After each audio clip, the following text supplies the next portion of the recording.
Liedu kay Soto at Quentin Milora Brown tandem, pwede ba sila magkasama sa lineup ng Gilas Pilipinas? Bigman natin, para sakin pwede yan at solid to.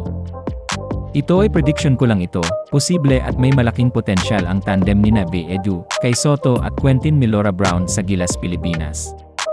Ramos using that from Edu. Light attack, sneaks in for AJ